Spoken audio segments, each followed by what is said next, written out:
Bueno, y con este tema que puso de boga Rocío Dúrcal, ¿no? Total. Con todo en mi tristeza, interpretado en este momento por Marvel, iniciamos así nuestra edición del programa Venezuela Siempre, Siempre Venezuela, llevándoles a ustedes información, comentarios, noticias, música, entrevistas, todo lo que tiene que ver con Venezuela y su migración a lo largo y ancho del mundo. Esto lo hacemos con mucho cariño y mucho respeto para todos ustedes a través de esta señal 1160 AM Radio San José de Cúcuta y demás emisoras que se plegan y nos ayudan a multiplicar el mensaje a varios puntos de Colombia, Venezuela y el mundo. Buenas tardes, Nancy, ¿cómo estás? Buenas tardes, Alan, y buenas tardes a toda esa amable audiencia que está ahí en ese dial, en el 1160 Radio San José Cúcuta, de nuestras redes sociales oficiales. Síguenos en Facebook, en Siempre Venezuela Radio, en Instagram, @Siempre Venezuela Radio, y en Twitter, @Siempre Venezuela, y en la página web www.siemprevenezuelaweb.com, www.siemprevenezuelaweb.com, en enlace con Radio Delfín 1060 AM. Saludamos en el Control Master a Alex Meneses y a Robinson Cárdenas, Alan Peralta con Registro Nacional 0715 y quien les habla, Nancy Pacheco, con Registro Nacional 0713 del Colegio Nacional de Periodistas Seccional Norte de Santander. Bienvenidos a esta primera ronda informativa en Siempre Venezuela, Venezuela es Noticia. Durante esta tarde, y de manera lamentable, falleció el cardenal de Venezuela Jorge Urosa Sabino, producto del COVID-19, luego de haber estado varias semanas en terapia intensiva por estas complicaciones del contagio de esta enfermedad. La información la dio a conocer la Arquidiócesis de la ciudad de Caracas a través de un comunicado de prensa, indicando que todas las oraciones, todo el pensamiento, toda la buena disposición del pueblo venezolano hacia este cardenal será bendecida porque ha fallecido una de las personas que más ha querido a Venezuela. Esto es lo que dice la Iglesia Católica en este momento. Ha querido recibir los santos sacramentos y al mismo tiempo hacer una breve declaración de amor a Dios y amor a la Iglesia y de amor al pueblo venezolano. Esto lo dijo en el momento preciso en que quedó hospitalizado. Pidió los santos sacramentos, presentía de alguna manera el desenlace, quiso irse a bien con el pueblo venezolano, hizo un comunicado también y ha fallecido entonces de manera triste y lamentable el cardenal Urosa Sabino. Fue una persona que luchó contra esta enfermedad, lamentablemente pues pierde la vida, y así lo han venido también luchando muchos de los venezolanos y muchos a nivel del mundo. Esta enfermedad, este virus del COVID-19 pues sigue quitándole más vidas a esta sociedad.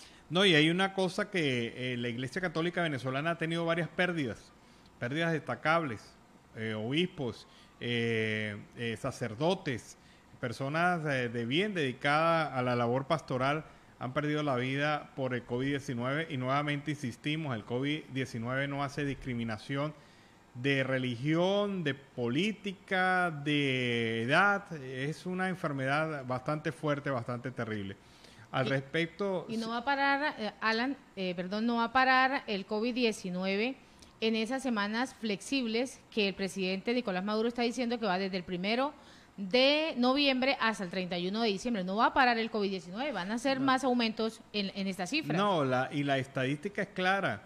Aún manejando la estadística propia del gobierno, el COVID se mantiene en crecimiento constante durante las semanas flexibles o durante las semanas radicales. Eso no tiene ya nada que ver con el control de la medida. Es una medida, estas medidas de las semanas flexibles y semanas radicales, este 7x7 ya no es capaz de contener la enfermedad, nunca fue capaz de contener la enfermedad.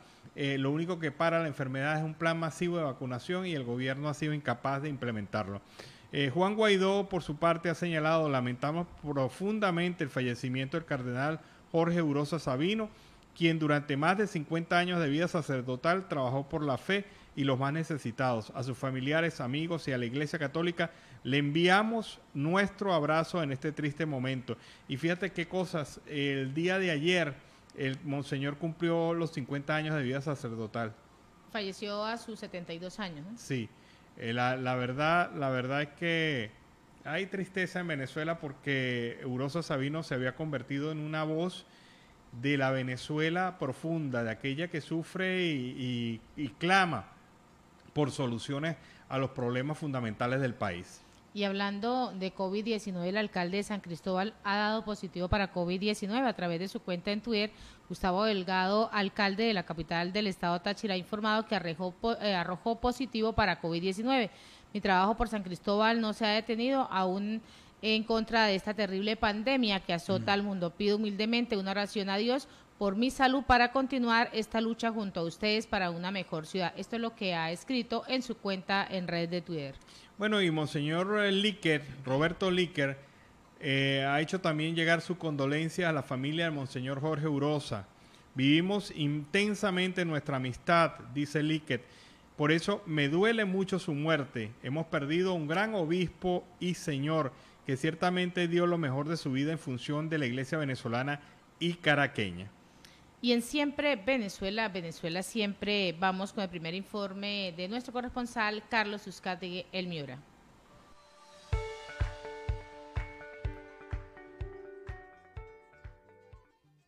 Saludos cordiales, una feliz tarde para todos desde el departamento de La Guajira.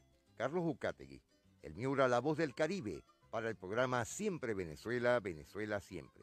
Hoy, con una persona nacida en Barranca, la tierra amable de Colombia, en corregimientos y en vereda, conocedora también de la vida del pasado. Se trata de Yamelis Molina Romero, directora ejecutiva y presidenta de una organización muy importante en el departamento de La Guajira. Se trata de la organización África en mi tierra. Yamelis, bienvenida al programa Siempre Venezuela, Venezuela Siempre. Mucho gusto, le doy las gracias a usted por permitirnos estos momentos y dedicar este tiempo a nuestra organización, a nuestra tierra amable, Barrancas, donde pues nací, crecí y me he hecho lideresa desde niña. En mi colegio también participé mucho porque me gustaba el liderazgo, me gusta el liderazgo y soy la representante legal de la organización África en mi tierra. Es una organización de mujeres afrodescendientes campesinas. También soy la presidenta de la Junta de Acción Comunal de la Vereda Sierra Azul, de la cual hace parte el proyecto que tenemos de la tienda comunitaria, la cual va a abastecer a cinco veredas, las cuales son Sierra Azul, Boca el Tigre, Sabana del Medio, Los Estados, Cauricó y Cupuma. Estas 5 veredas son las que están beneficiadas directamente de la tienda rural, la cual fue adquirida por medio de un proyecto del PNUD de las Naciones Unidas, la cual le damos el agradecimiento porque en verdad esto se necesitaba en el territorio. Y vemos plasmado esa lucha que venimos siempre haciendo y que queríamos lograr que se hiciera algo en el territorio. ¿Por qué? Porque es que nosotros tenemos varios arroyos, varias afluentes que cuando crecen no dejan salir ni entrar a las personas.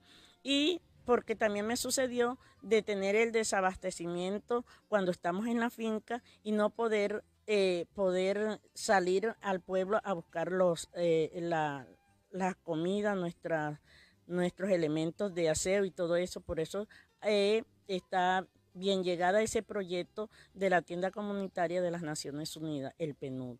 ¿Cuál es el objetivo de la organización? Bueno, como lo hemos dicho, nuestra organización es una organización de mujeres campesinas. ¿Por qué? Vimos la necesidad de crear esta organización porque nosotros también somos dadoras de vida, tenemos nuestros hijos y como la madre tierra pare sus productos, entonces nosotros vimos la necesidad de que la mujer siempre dependíamos de nuestro compañero. Nosotros ayudábamos a labrar la tierra y nuestros compañeros son los que decidían vender los productos y en algunos casos hay compañeros que salían a vender el producto para llevar el sustento y sorpresa, llegaban era borrachos y sin producto. Entonces nosotros necesitamos tener empoderamiento y por eso, y con esto no estamos diciendo que nos vamos a rebelar, sino que queremos crear una cultura entre nosotros, entre las mujeres, que nosotras somos también capaces de poder a producir la tierra y de poder salir al mercado a vender nuestros productos. Podemos hacer comercialización porque nosotros tenemos la capacidad.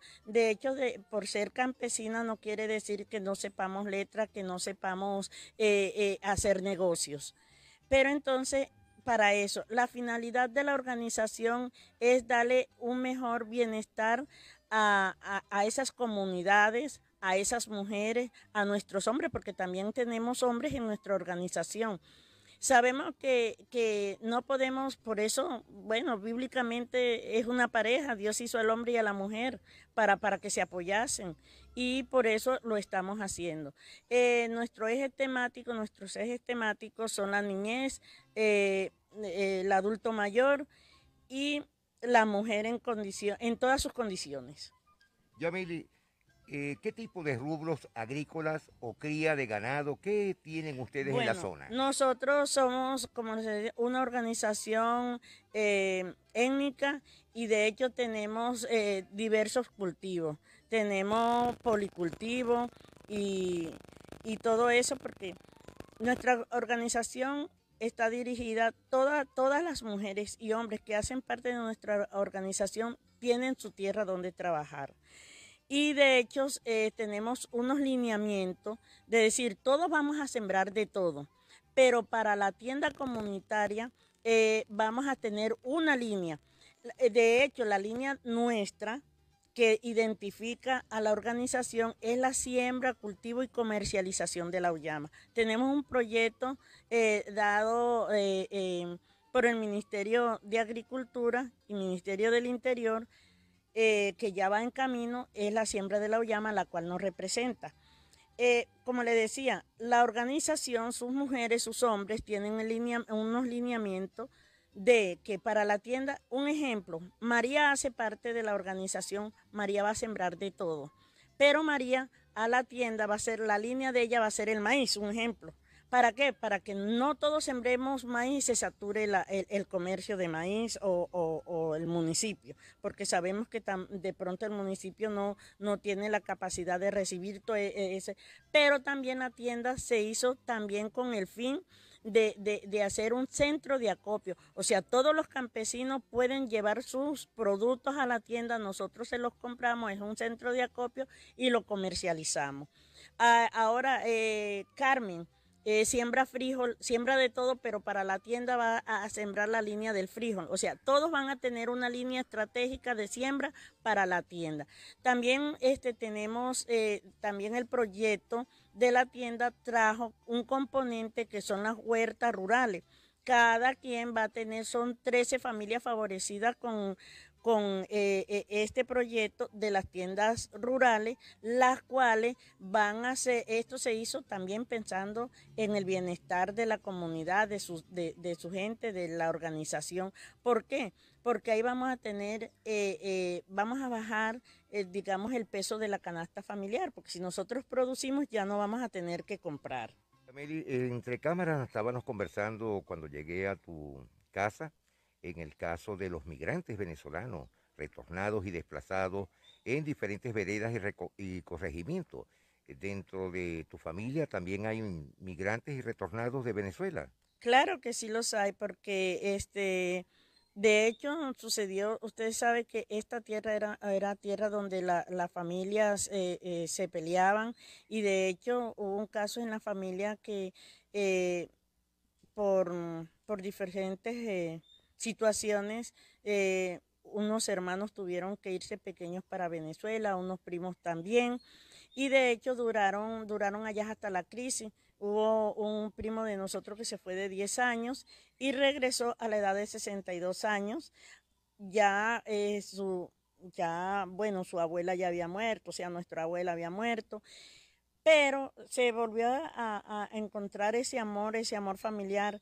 Y sí, nosotros tenemos un lazo, tenemos un lazo de sangre, de hermandad con Venezuela, porque mis hermanos viven en Venezuela, mis primos viven en Venezuela, han retornado, otros están aquí, otros no se amañaron y volvieron, a pesar de que la situación en Venezuela está, como decía él, está caótica, pero se puede vivir. Entonces hay unos que retornaron, otros que se han quedado acá. Y están laborando también como labriegos campesinos, están apoyándolos ustedes en sus veredas.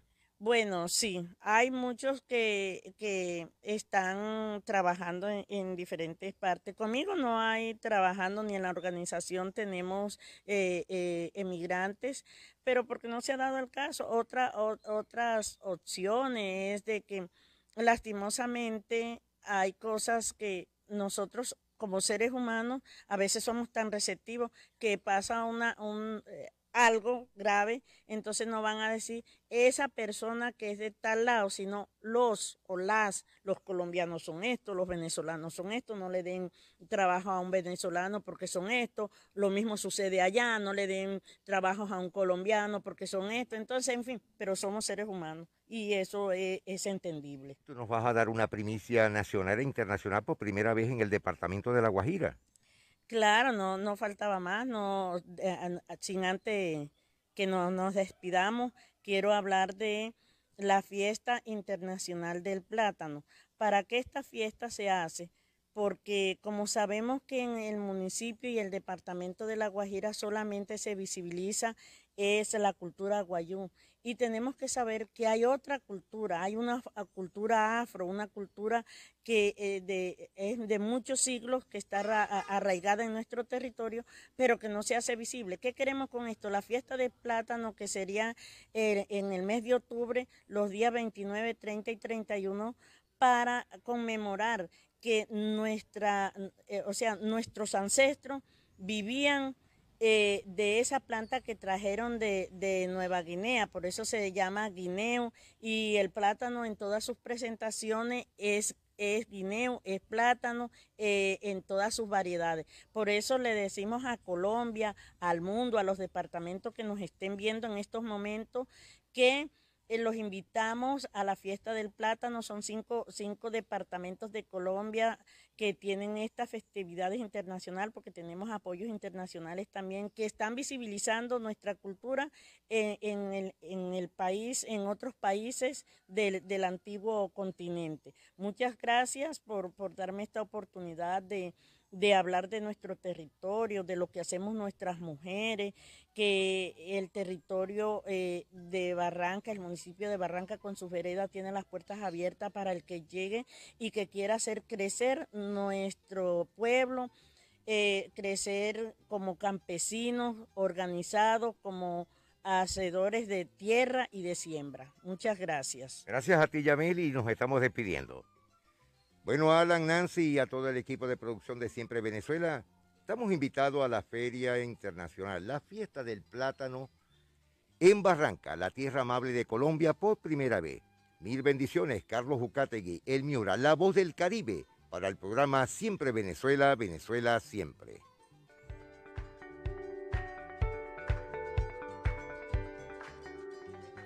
Bueno, amigos de Siempre Venezuela, Venezuela Siempre, ese fue el primer reporte de Carlos Ucategui, el Miura. Así que usted está invitada, Nancy Pacheco, a la fiesta del plátano. Y usted también.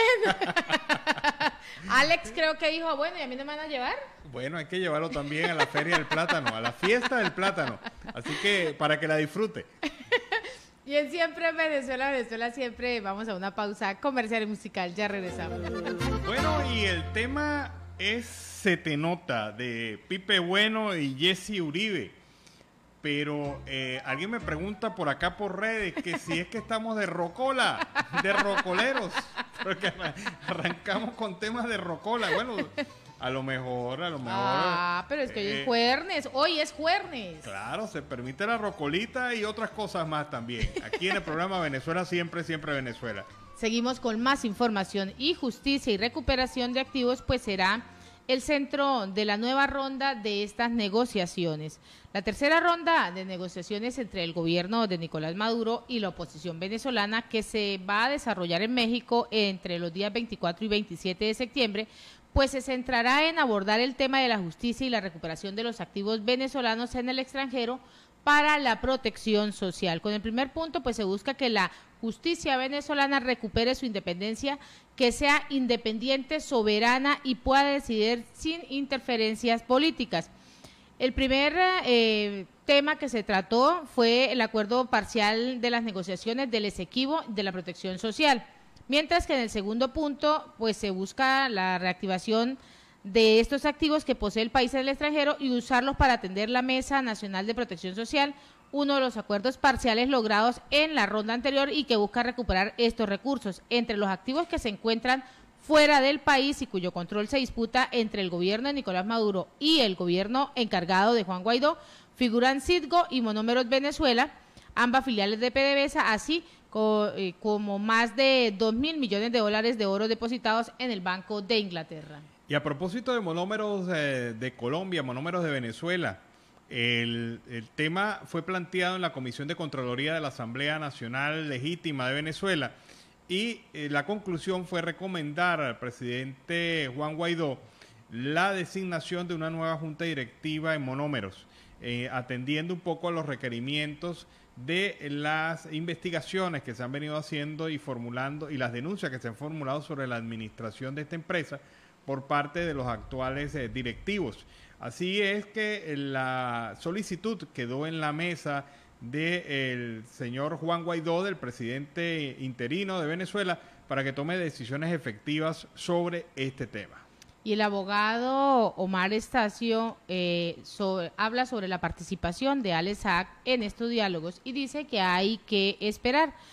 El presidente emérito del Colegio de Abogados de Venezuela consideró que hay que esperar por un pronunciamiento oficial del Reino de Noruega y además promotores del diálogo sobre la incorporación de Alex Saab en las negociaciones que sostiene el gobierno de Nicolás Maduro con la oposición que encabeza Juan Guaidó en México. En una conversación con el periodista Petit en el canal Sin Filtro, Estacio detalló que le corresponde al Reino de Noruega como principal promotor del diálogo decir si permitirá la incorporación de Alex Saab por videoconferencias, ya que se espera su extradición a Estados Unidos para enfrentar el juicio por los delitos de lavado de dinero. Bueno, pero ¿qué posición va a tener el Reino de Noruega sobre esto? O sea, simple y llanamente, el Reino de Noruega es un fiel a la balanza, digamos, es el intermediario. Él facilita el proceso de diálogo. Quienes tienen que decidir son los factores que están sentados en la mesa y obviamente el factor de la oposición no va a pronunciarse sobre el tema porque el señor Alex Saab no tiene, primero, la nacionalidad venezolana, no tiene características de diplomático, mucho menos, porque para ser diplomático venezolano hay que ser venezolano por nacimiento. No tiene ningún tipo de injerencia. No tiene ningún tipo de injerencia y está detenido en Cabo Verde a la espera de su extradición. O sea, más apuntar hacia el cielo, darle largas al asunto, discutir sobre el tema, es generarle un espacio de opinión que el señor Saab no tiene en este momento. Él debe estar más preocupado por su envío a los Estados Unidos que por otra cosa. Y el almirante Craig Faller, jefe del Comando Militar Sur de los Estados Unidos, reiteró que el régimen venezolano está vinculado al narcotráfico en el marco de su última visita a Brasil antes de jubilarse. Existen vínculos entre organizaciones criminales transnacionales y Venezuela, que es un abrigo seguro para el narcotráfico y que estimula el envío de drogas hacia los Estados Unidos y otros países, dijo Fowler a periodistas tras una reunión con jefes militares brasileños en Brasilia. También en relación a Venezuela, Fowler valoró el esfuerzo del gobierno brasileño por acoger a los ciudadanos que dejan ese país, o sea, que dejan Venezuela debido a la crisis económica, social y política. Brasil ha tenido un enorme desempeño en el apoyo humanitario en la frontera con Venezuela, por lo que, según datos oficiales, ingresaron al país cerca de 500.000 de ciudadanos venezolanos durante los últimos 3 años.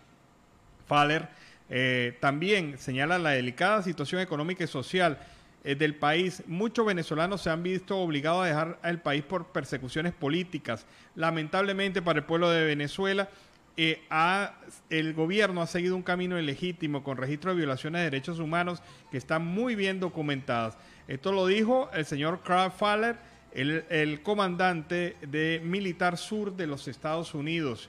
Y esto hay que vincularlo con las declaraciones de Jan Matei, el presidente de Guatemala, que afirma que el 95% de los decomisos de las avionetas con droga vienen desde Venezuela.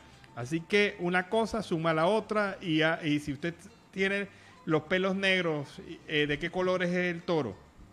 O sea, ahí no hay mayor duda. Si el toro así, asado, tiene los pelos y son negros, ¿de qué color es el toro? Bueno. Ahorita se lo cambian, mi amor. Ahorita lo cambia, ahorita la pintan, le ponen pintura blanca. Y en Siempre Venezuela, Venezuela siempre, vamos con el segundo reporte de nuestro corresponsal, Carlos Uzcategui, El Miura.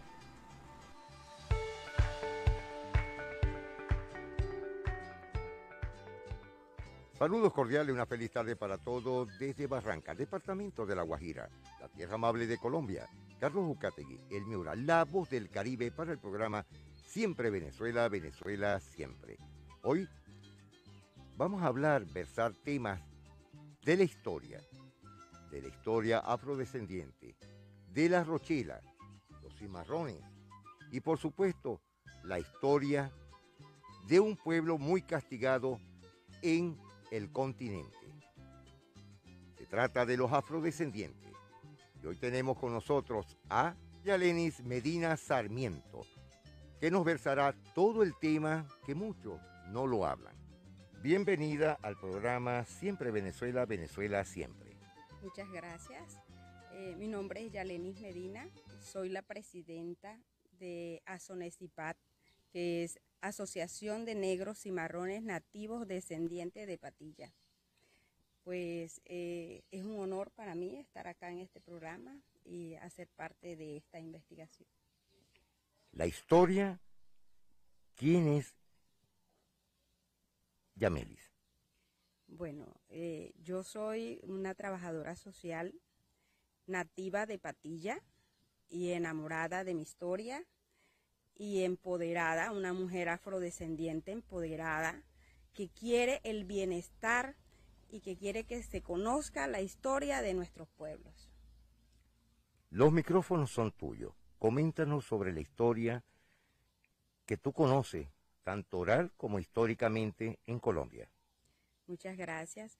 Bueno, según las historias contadas por mis abuelos, se dice que hace los años 1500, cuando llegaron los españoles a estas tierras, trajeron como esclavos a los esclavos acá, los cuales muchos se rebelaron y algunos se empoderaron y quisieron huir para la serranía del Perijá, donde ellos se establecieron. Pero acá, exactamente, en el municipio de Barranca, se establecieron en la cuenca media del río Ranchería, donde estas comunidades se arrochelaron, pero se dispersaron en el territorio formando algunos pueblecitos como fue Roche, Patilla, Chancleta, Saraíta, El Descanso, Barrancón, San Pedro, Carretalito y un pueblo que fue muy golpeado por no solamente por nuestros ancestros o por los españoles, que fue el pueblo Tabaco, un pueblo que fue golpeado no solamente por toda esta historia, sino que también cuando vino la minería a estos sitios, pues los sacaron, los desarraigaron de su territorio y por esta razón desaparecieron en el tiempo.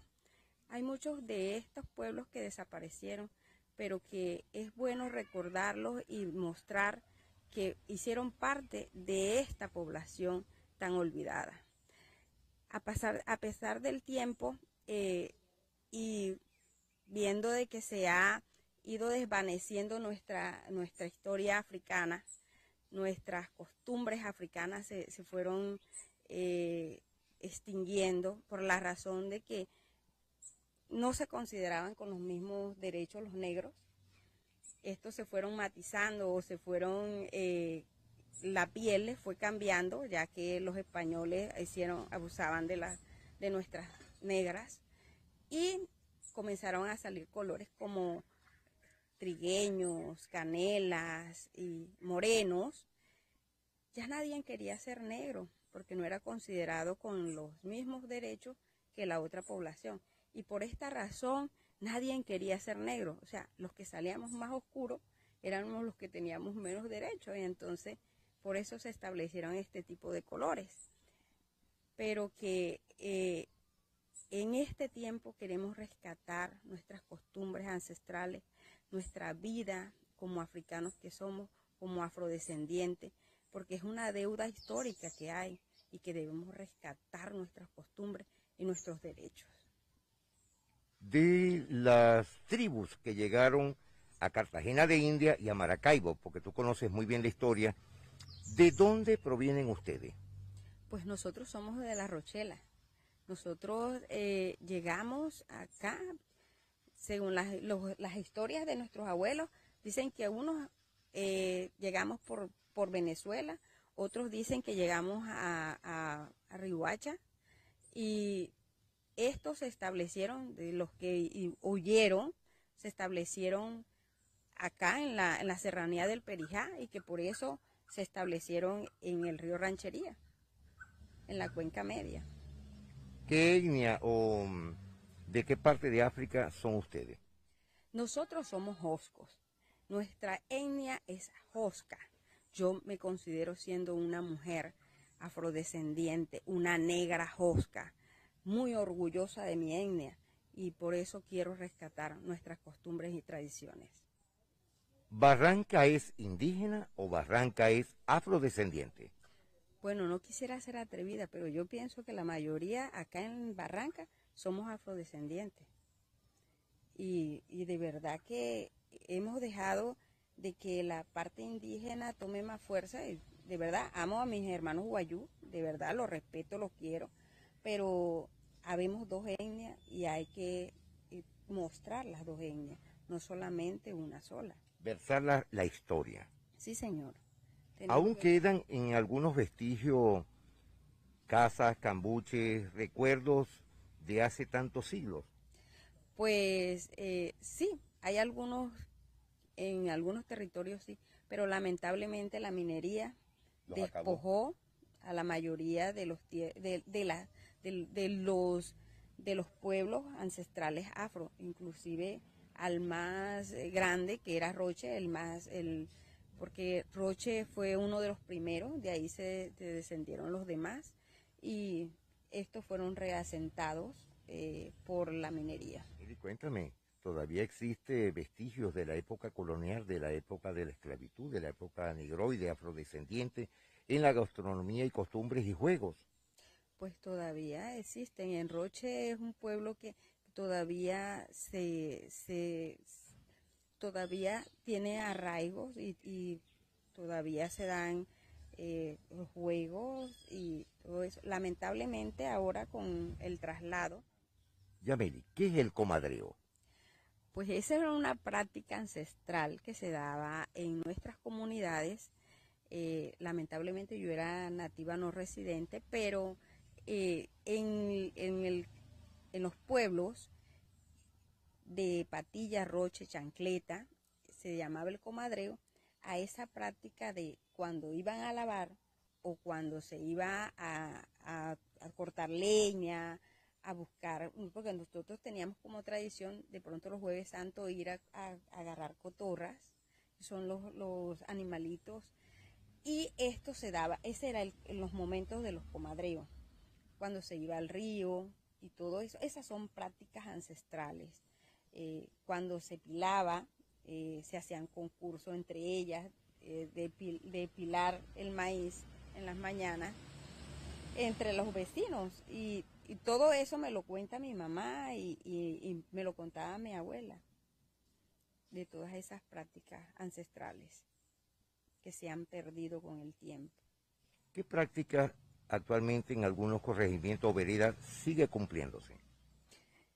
Pues los que están en el sitio origen, pues se siguen teniendo las mismas costumbres, pero los que ya están reasentados, pues lamentablemente se ha perdido por la falta de tierra, no hay ríos cercas, y las mujeres ya no tienen las mismas funciones. Las funciones de la mujer en aquellos tiempos era la crianza de animales, de especies menores, era hacer su comida, ir al río, cosechar, pero ya lamentablemente ya esto no se da en el, sobre todo por poca cantidad de tierra, porque nada más les dieron 1 hectárea de tierra, y además de eso, pues no es apto porque no hay suficiente agua para cultivar.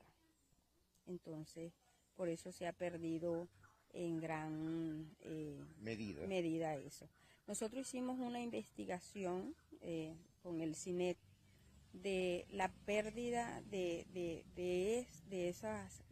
o sea, cómo ha sido el cambio de las mujeres desde que estaban en los o sea, en el sitio de origen y ahora en el reasentamiento, y cuál ha sido la empleabilidad que se ha dado durante este tiempo que están ellas acá en el reasentamiento. Lamentablemente esa investigación arrojó que no ha sido muy buena estas prácticas. No tuvieron en cuenta a las mujeres para tomar decisiones, solamente a los hombres, y esto ha llevado que el reasentamiento no haya sido muy bueno. ¿Cuántos siglos tienen estos reasentamientos? ¿Cuántos siglos tienen estos corregimientos y veredas? Bueno, se habla de más o menos 400 años de existencia que llegaron acá a nuestro territorio. Según la historia, eso es lo que se cuenta, porque cuando la guerra de los 1000 días, pues ellos, y por ahí nos decían bárbaros hoscos, porque en la guerra de los 1000 días ellos tomaron la decisión de empoderarse y defender su territorio a capa y espada. Y por esta razón derrotaron a todo ese ejército de los liberales cuando eso, y por esta razón la mayoría de esas comunidades eran conservadoras, porque no hubieron pérdidas humanas en ese tiempo, y esto los llevó a ellos a que fueran la mayoría conservadores. Pero tiene muchos años, 400 más o menos, porque eso es lo que nos cuentan nuestros abuelos. 4 centurias. Sí, señor. Bueno, algo más que quiero decirle a nuestra población afrodescendiente. No hay morenos, no hay canelas, somos negros. La melanina con un poco más clara, pero eso no te quita que seas negro. Entonces yo invito a todas las personas, no solamente del municipio de Barranca, sino del departamento, que comencemos a cambiar la historia. El departamento de La Guajira es conocido a nivel nacional y mundial como un departamento indígena. Y ya es hora de cambiar la historia. Nosotros somos la mitad guayú, pero la mitad somos afrodescendientes. Entonces ya es hora de que la gente comience a autorreconocerse como afrodescendiente que es. Bueno, Yameli, ya nos estamos despidiendo. Ay, gracias a este programa Siempre Venezuela por tener nuestras costumbres y nuestras tradiciones siempre adelante, y pues gracias por hacer que nuestra historia se conozca, no solamente aquí en La Guajira, sino que en otros países también. Muchas gracias, Dios me lo bendiga y me lo cuide. Amén. Bueno, nos estamos despidiendo ya a esta hora. Carlos Ucategui, el Miura, la voz del Caribe, para el programa Siempre Venezuela, Venezuela Siempre. 1000 bendiciones para todos. Bueno, fue el reporte de Carlos Ucategui, el Miura, desde La Guajira Binacional. Tremendo encuentro, un buen trabajo hecho por Carlos Ucategui con esta señora Raizal, de allá de La Guajira Binacional. Y en Siempre Venezuela, ¿a dónde nos vamos, Ala? Nos vamos a la pausa comercial y musical del momento, Nancy. Eso es bueno. Despida usted a la gente de La Guajira. Queremos agradecerle la participación a Radio Delfín 1060 AM, a Robinson Cárdenas, a nuestro corresponsal Carlos Ucategui y a toda esa amable audiencia que ha estado ahí pegadita. Ya regresamos. Bueno, y este es el segmento que muchos en Venezuela llamarían en las emisoras de radio viejitas pero buenas. Porque son temas que tienen sus años Y es que llegaste tú con María Conchita Alonso, imagínate, cuando María Conchita cantaba y tenía estos temas exitosos. Así que si usted recuerde, no diga, disimule, hágase el loco, no diga de qué fecha es el tema, sino que simplemente disfrúteselo así como lo disfrutamos aquí en Venezuela, siempre, siempre Venezuela. Y así iniciamos la segunda hora del programa.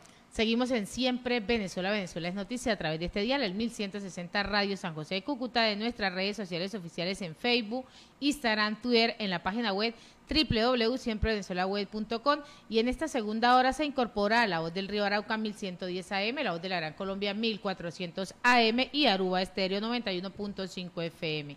Saludamos en el Control Master a Roberto Alexis Rojas y al señor Víctor Márquez y a toda esa amable audiencia que está ahí pegadita. Continuamos con más información. Y el periodista venezolano Eugenio Martínez nos tiene una mala noticia. Mala noticia para los venezolanos que se han vacunado con la Sputnik y piensan viajar a los Estados Unidos después de noviembre. Estados Unidos anunció las nuevas medidas que aplicarán para todos los extranjeros que quieran entrar al país. A partir de noviembre entrarán en vigencia las nuevas normas. ¿Esto qué quiere decir? En esencia, los extranjeros deben mostrar una prueba de que están completamente vacunados en contra del COVID-19. Además, presentar una prueba PCR negativa realizada con 72 horas antes de abordar. Tiene que ir completamente vacunados. Y esto es aplicable no solamente a los venezolanos, sino a cualquier extranjero que quiera ir para los Estados Unidos. También, los completamente vacunados no estarán sujetos a ningún tipo de cuarentena a su llegada a los Estados Unidos.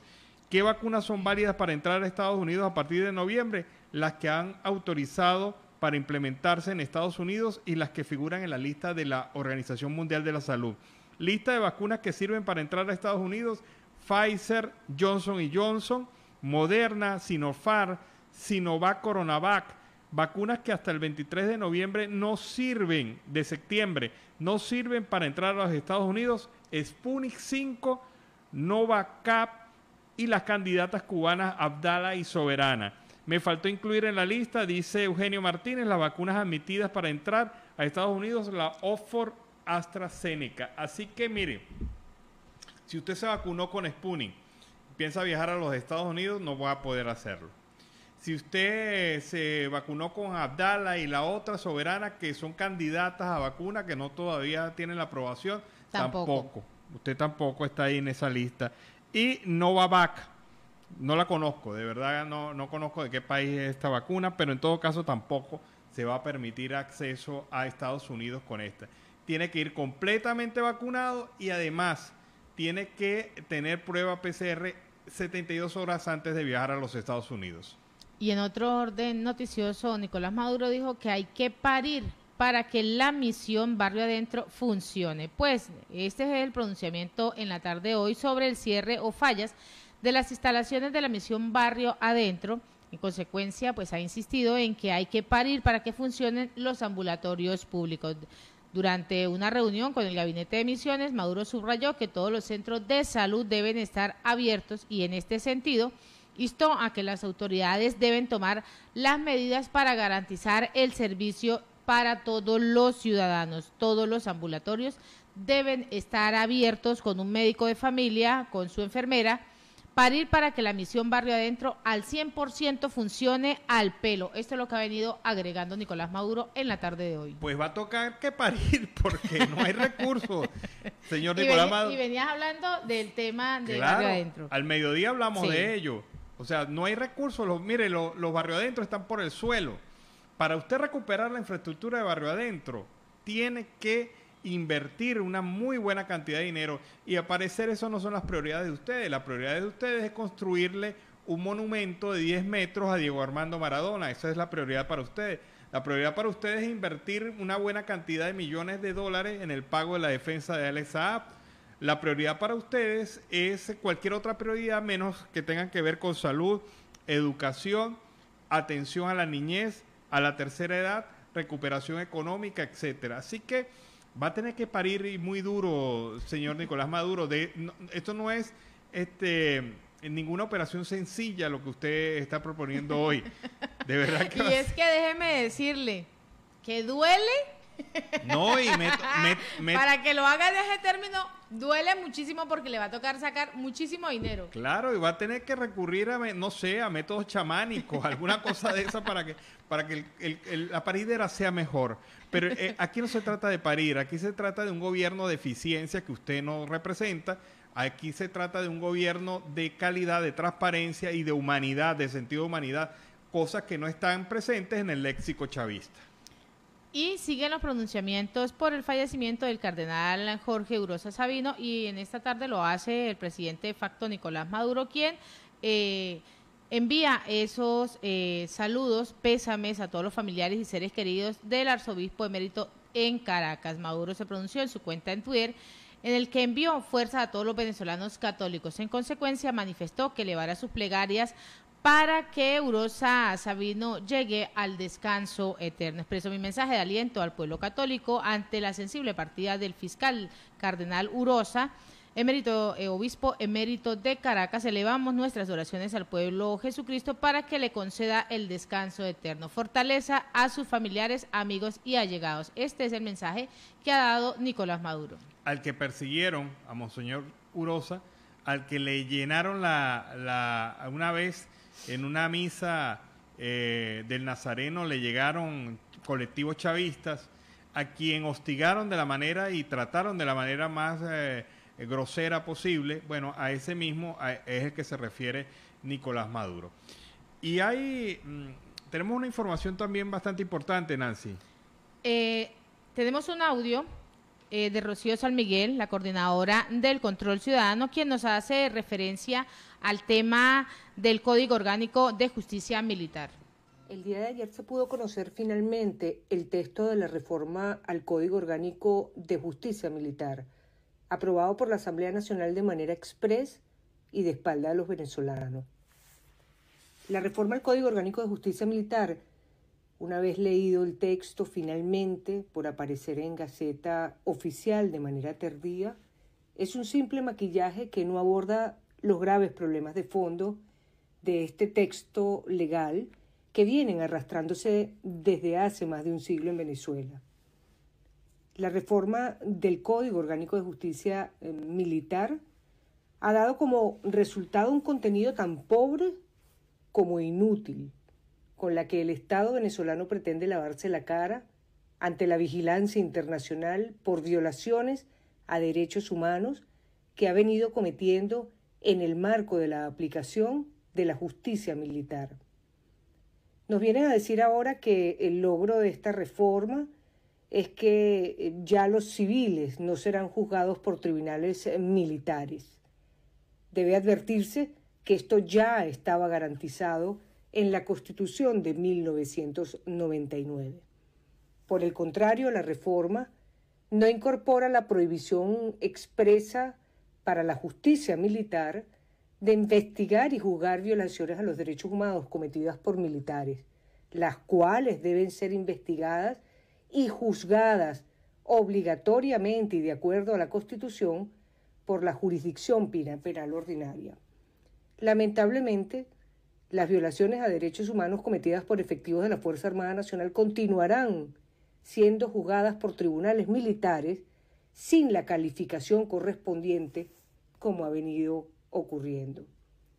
También debe advertirse de esta reforma que, al tratarse apenas de una reforma de 6 artículos, ha dejado muchos problemas pendientes en materia de justicia militar en Venezuela. La reforma debió abordarse como una reforma integral y en conjunto con una reforma al Código Penal, con debates públicos sobre temas importantes para el país y podríamos agregar sensibles para el país.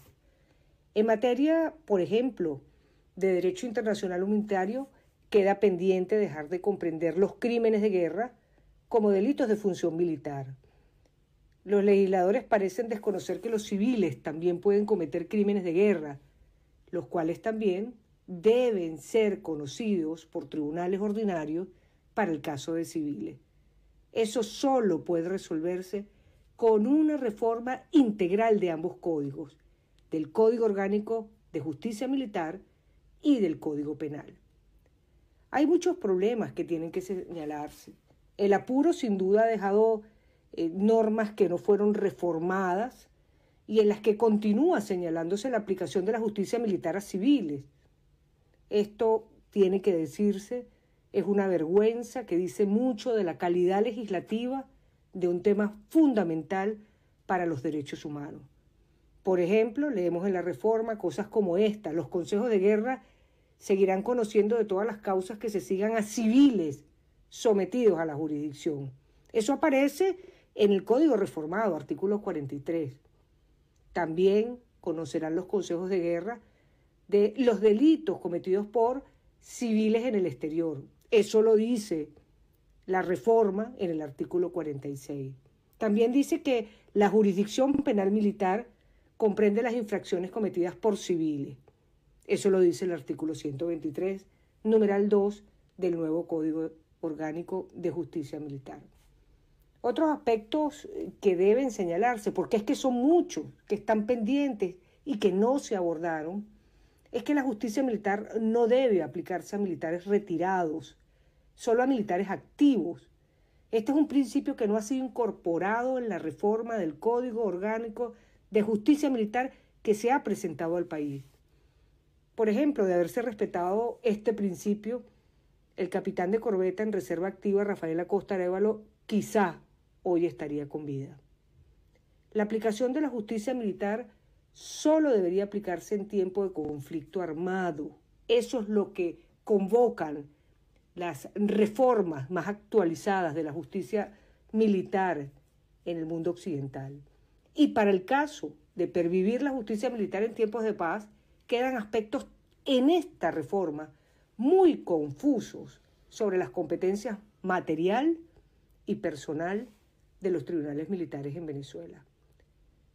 La clasificación legal general que de los delitos militares hace esta reforma no se tocó y, en consecuencia, el Código Orgánico de Justicia Militar sigue presentando anacronismos e indefiniciones normativas.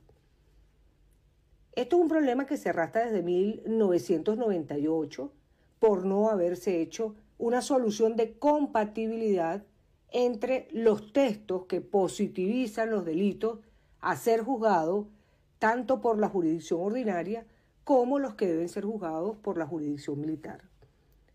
Por ejemplo, la clasificación que presenta este código que se nos ha presentado todavía sigue comprendiendo delitos que claramente deben ser definiciones del derecho positivo penal común.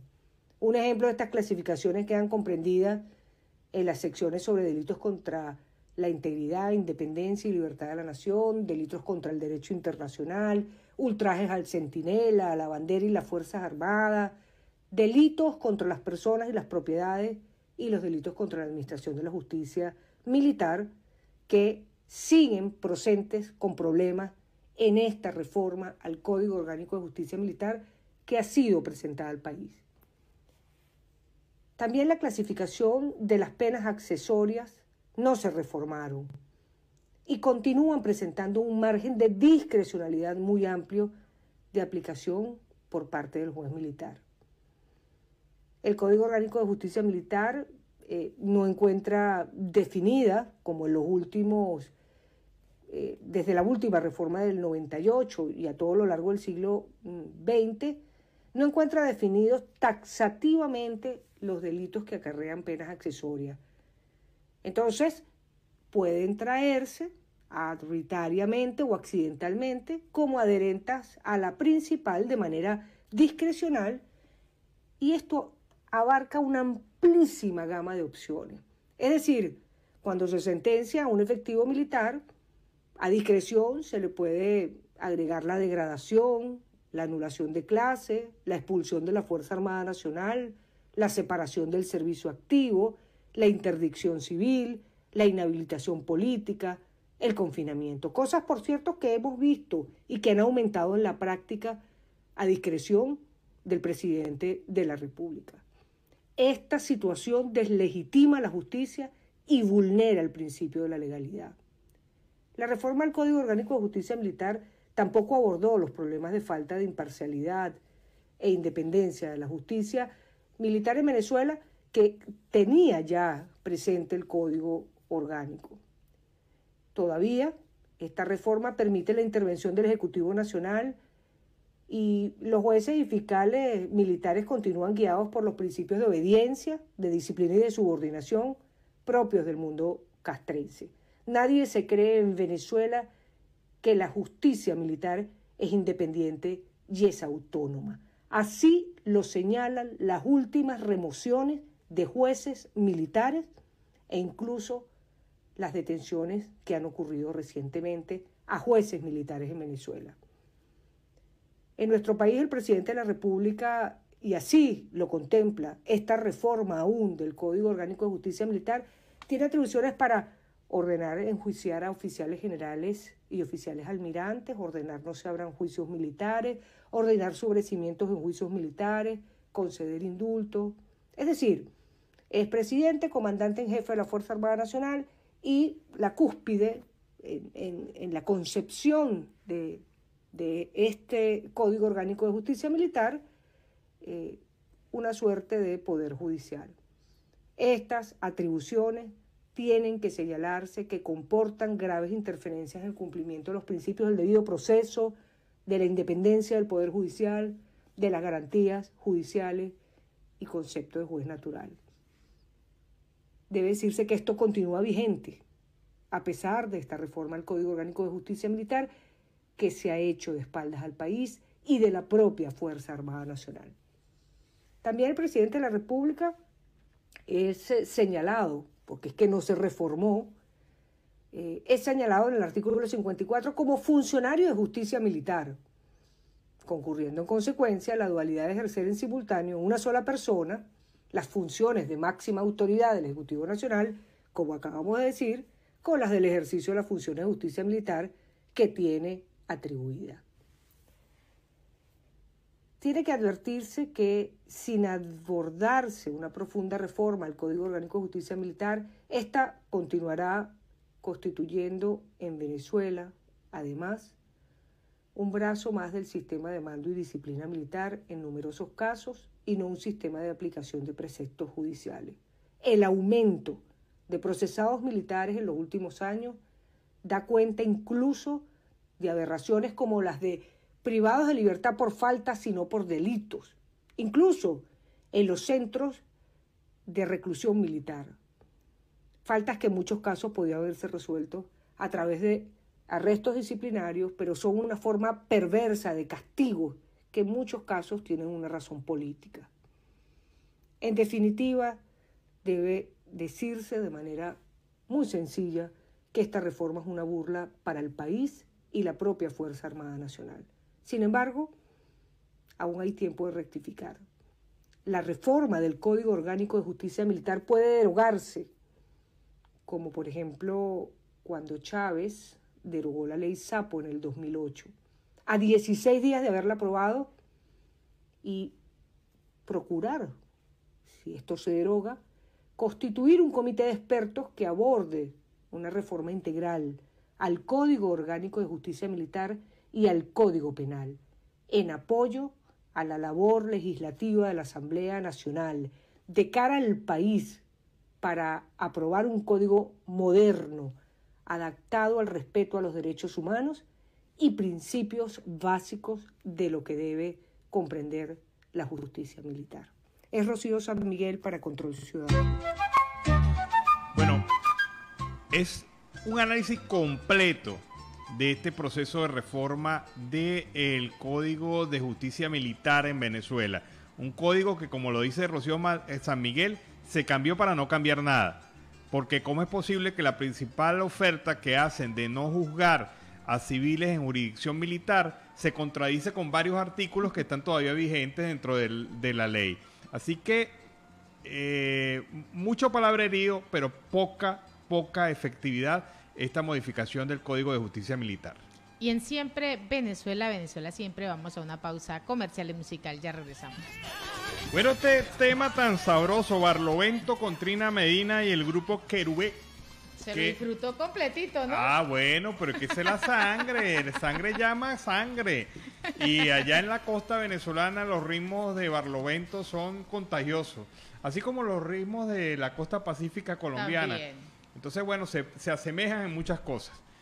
Seguimos en Siempre Venezuela, Venezuela Siempre es Noticia, a través de este dial, el 1160 Radio San José de Cúcuta, en nuestras redes sociales, Facebook, Instagram, Twitter, en la página web y en los diferentes enlaces con las diferentes emisoras que tenemos, La Voz del Río Arauca 1110 AM, La Voz del Arán Colombia y Aruba Estéreo 91.5 FM. Pero tenemos en este momento a la audiencia, a nuestro corresponsal, Oliver Luyano, con un invitado. Oliver, buenas tardes. Buenas tardes, Nancy. Buenas tardes, Alan. Allí los vi bailando, ¿no? Ese tema está lloviendo en Cuyagua, allá en Ocumare de la Costa, esa zona del estado Aragua, hermosísimas playas. Bueno, efectivamente, Alan y Nancy, hoy tenemos como invitada a la diputada Dinora Hernández del partido 20 Venezuela. Muchas cosas para hablar con ella. Pero antes, Dinora, quiero agradecerte por hacer un stop en tu agenda para atender esta invitación. Bienvenida a Siempre Venezuela. Oliver, un abrazo. Además, es un honor estar con ustedes. Saludos a Nancy y a Alan. Encantada con la música que colocaron porque nos conecta con nuestras tierras. De verdad que es hermoso saber que la venezolanidad se extiende. Yo quiero abrazar entonces a través de ustedes a la diáspora venezolana, a esos hermanos, esos connacionales que producto de la situación que atraviesa nuestro país, hoy están pues en otros buscando un futuro mejor. Queremos que sepan que tenemos la dicha, la energía, la esperanza y la lucha de vivir trabajando para que ustedes pronto regresen, pero si ya ataron lazos con la hermana República de Colombia, también podrán volver a ella, pero su patria los espera. Un abrazo a Alan, Nancy y Oliver. Bueno, eso es lo que esperamos, ¿no? Volver a nuestro país. Y hablando de nuestro país, coméntanos cómo está la situación política de Venezuela en este momento. Habías cuentas que estamos en puertas de un proceso electoral para el 21 de noviembre.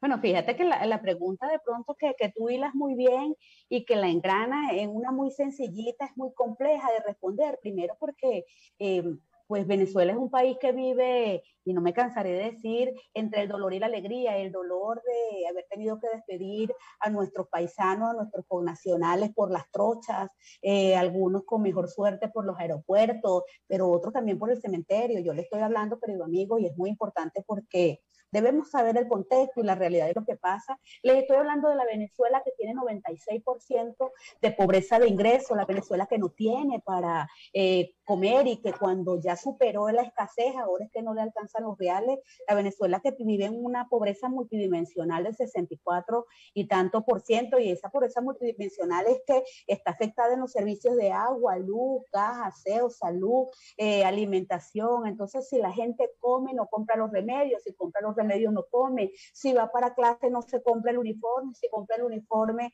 entonces no tiene los útiles, y es un tanto esa Venezuela, y me preocupa sobremanera comentar que esa es la realidad que nosotros vivimos, porque además esa situación, y es lo preocupante, nos lleva a ser calificado en este momento como el país más pobre de América Latina y un país que tiene el perfil nutricional semejante a los países del África, y allí está el dolor, porque esa es la emergencia humanitaria que tiene nuestro país, que está atado totalmente, y por eso decía que engranaba plenamente con el tema político, porque esta es la resulta de un modelo que se instauró en el Venezuela, que es un estado criminal. Venezuela hoy por hoy se ha configurado un estado criminal violador de los derechos humanos, y es ese estado el que nos ha sostenido en esta situación. Pues, y la alegría es porque cuando uno se conecta con gente con ustedes, que tiene nuestra música en el corazón, contigo, con de Sarasa, cuando se conecta con esos venezolanos que triunfan y que llevan su talento por el mundo, no podemos más que sentir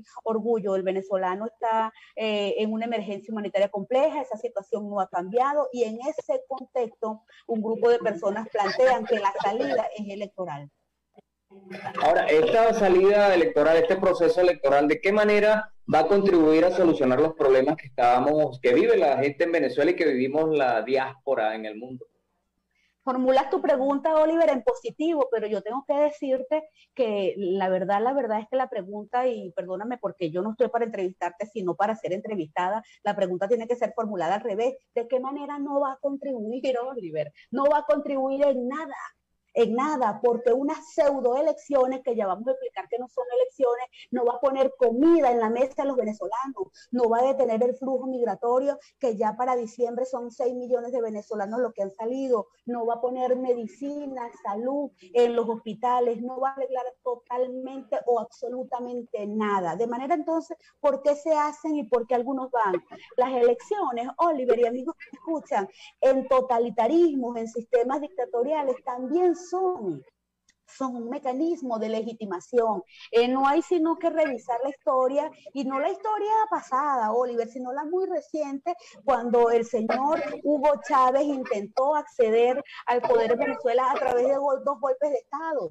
¿Qué pasó? Cuando no le funcionaron los golpes de Estado, penetró la democracia y fue a través de las elecciones que entró el Estado venezolano para cercenar todos los derechos. En Venezuela ya no existe derecho humano que violar. En Venezuela se ha violado derechos sociales, culturales, políticos, de todos, sociales por igual. Entonces, para eso también le sirven las elecciones a sistemas de este tipo. De manera que hay personas que, siendo cortas de miras, creen que la palabra elección es sinónimo a la democracia. Pues lo primero que debemos decirle es que ni es sinónimo. Inclusive vamos a alertar de una vez, Oliver, ¿por qué no?, a la hermana República de Colombia, porque a través del modelo que sí le funcionó a Hugo Chávez, intentan instaurar también un socialismo allá, y es por ello que están impulsando a Petro, que al igual que López Obrador y que al igual que Lula, forman parte de ese eje del mal que, construido desde Cuba, amenaza con extenderse por todo el hemisferio. El socialismo, que es la primera versión, la primera fase del comunismo, está buscando implosionar a los sistemas democráticos. ¿Y cómo lo hace? Con las mismas armas de la democracia, como la elección. En este caso, entonces, en Venezuela, este estado criminal que se ha configurado para pervertir el orden, para destruir a la nación y para generar esta emergencia humanitaria, porque además nos quiere ignorantes y pobres, se ha planteado nuevamente un proceso pseudoelectoral que no es tal, porque no debemos olvidar que se ha construido este mismo sistema un andamiaje, una plataforma para el fraude que pasa por un andamiaje técnico, judicial, electoral, pero que también tiene un andamiaje de extorsión social. Rápidamente, el técnico a través de la reubicación de centros, el cambio de circunscripciones, la migración de los votantes, el judicial, pues la Asamblea Nacional de Venezuela, de la cual he formado parte durante estos últimos años, ganó. Oliver y amigos que me escuchan, le dimos una pela al chavismo, le sacamos las 2/3 partes. ¿Y qué pasó? Con más de 100 fallos judiciales, el chavismo logró anular y arrinconar a la Asamblea y no le permitió ejercer hasta esperar que se venciera. Y muchos diputados presos, ¿no? También, Dinora. Además, que tuvieron que salir del país. Tras cámara también conversábamos, el chavismo infiltró a la Asamblea Nacional con una figura que hoy en día se conoce, y yo hasta doy gracias que se conozca, porque se llaman los alacranes, y es bueno que se conozcan porque ya se sabe quiénes son, y esos alacranes ya nunca, lo que podremos saber es si ellos eran alacranes antes de llegar y fue que infiltraron a la oposición o se convirtieron en alacranes. A mí lo que realmente me está preocupando ahora son estas figuras que yo he denominado las arañas, que tienen una pata en cada tablero y que no terminan de ser alacrán. Y hay otra figura también, que son los topos, que ni son arañas ni son alacranes y están por debajo rumiando. Porque los alacranes ya yo hasta los respeto, chicos, porque los carajos, perdóname la expresión, son salidas por la calle del medio. ¿Ves? Pero las arañas, que son, tienen un discurso de libertad, pero cohabitan con el régimen. Y los topos son los callados. Los callados, los que no quieren decir nada porque van a ir con una oportunidad. Oliver, con esto cierro esta pregunta. También el chavismo ha instaurado en Venezuela un andamiaje de extorsión social a través de el gas, los consejos comunales, la vacuna y la bolsa de comida. Amigos, por donde llega un candidato, llega una vacuna, llega una bolsa clara. Eso es extorsión social, porque el ser humano tiene que ser libre y ser capaz de producir sus propios alimentos, no tener necesidades, para que cuando llegue un candidato, inclusive como yo, aquí mucha gente me ha dicho, mira, como tú hablas... Ahora, ante esa situación... Perdón, Oliver, te escucho. Te escucho. No, disculpa que te interrumpí allí. Ahora, ante ese panorama que tú dibujas, se ha presentado esta conversación en México. ¿De qué manera eso puede ayudar también a solventar la situación, a buscar un proceso de elecciones libres? ¿Es posible Oliver, eso a través de ese medio? Oliver, yo te agradezco mucho que me interrumpas. Interrúmpeme mucho porque los políticos tendemos a hablar mucho y pues yo soy una apasionada de la conversación. Interrúmpeme cada vez que puedas, por favor. Yo cierro lo anterior diciéndote que entonces el andamiaje técnico, judicial, electoral, de persecución, de extorsión, junto a ese andamiaje de extorsión, configuran un terreno en el cual en Venezuela nadie puede elegir libremente. De manera que aquí no hay elecciones, aquí hay designaciones, pero además si logras ganar, el régimen destruye esa ganancia, por decirlo de esta manera, como lo hizo anulando con la Asamblea Nacional y como lo hizo con algunos diputados electos gobernadores, que los hizo juramentar en la Asamblea Constituyente y que después le puso un protectorado. De manera que allí queda clara que ningún alcalde electo por la oposición venezolana, ni siquiera electo por ellos mismos, le ha puesto comida, gas, solamente cuando son candidatos. El régimen le da un poquito de cosas porque tienen también entran en el peculado de uso para que puedan elegir. Entonces, en Venezuela la naturaleza del régimen es criminal, es un sistema de mafia. En este contexto, una elección no puede legitimar un sistema de mafia y por eso no vamos. ¿Qué está pasando en México? Bueno, entonces yo contesto lo mismo que te dije con las elecciones. La pregunta es, ¿para qué nos sirve? No nos sirve para nada. Ahora, sí, pero ahora te interrumpo nuevamente. Venezuela es el único país que tiene dos gobiernos, un gobierno de facto y un gobierno interino. Pero ¿de qué manera el común de la gente siente que es atendida a sus necesidades? Bueno, qué bueno que preguntas eso, porque realmente aquí lo que hay que cerrar diciendo que Venezuela sí tiene dos gobiernos, uno de facto y uno interino, y que ninguno de los dos resuelve los problemas de los venezolanos, pero que hay algo que sí es muy cierto, resuelven los propios. Entonces, ese gobierno, esos dos les sirven a ellos mismos para convivir y para mantenerse. Y por eso lo vuelvo a atar con México, es por ello que están en México, porque en México no se están resolviendo los problemas de los venezolanos. En México se está resolviendo la permanencia de una clase política que se entiende a oscuras y que simula la lucha de frente. Entonces, la situación aquí es más compleja cuando sabemos que ambos gobiernos, tanto interino como de facto, manejan recursos que hoy demanda la población venezolana, que no tiene ni siquiera para comer. ¿Cómo recuperar la democracia en Venezuela, de acuerdo al punto de vista de Vente Venezuela y particularmente el tuyo? Desmontando el sistema, no queda de otra. Nadie dijo que fuera fácil porque bien lo ha vivido Cuba y otros países del mundo.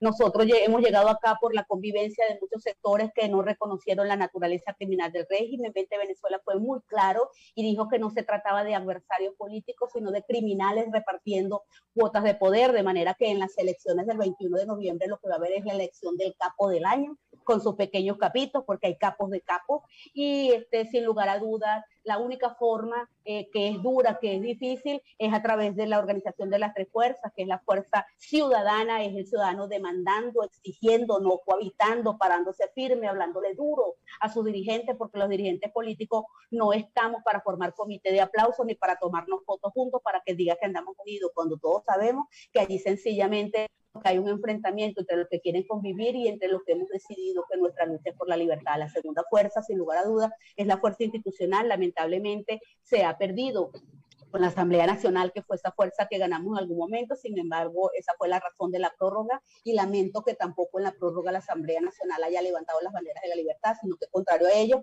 haya soltado el mantra del cese de la usurpación al gobierno de transición y elecciones libres. Y sin lugar a duda, la fuerza internacional, el reconocimiento del mundo, pero no solamente por hacer un favor, pero ese reconocimiento no es tutelado tampoco. No es que nosotros le estamos diciendo a la comunidad internacional, ayúdanos, y ellos desde allá nos van a contestar. Tienen que entenderse con la gente, porque nosotros no le estamos pidiendo a la comunidad internacional que se entienda con los talibanes ni sus malandros, ni los deje gobernar. Nosotros queremos ser libres y nuestra petición a la comunidad internacional es a que nos ayude a ser libres, no a que nos diga qué tenemos que hacer. Y además eso es derecho de los pueblos según el principio de responsabilidad de proteger de Naciones Unidas, que tiene 3 postulados básicos. Es el deber de los gobiernos atender a sus ciudadanos, pero cuando no puede, los países del mundo se pueden unir para ayudar a pedirlo. Y el tercero es que el derecho a la defensa es legítima cuando se están violando derechos humanos. Y los países del mundo, después de la Segunda Guerra Mundial, fueron llamados a no permitir que situaciones como las que hoy se viven en Venezuela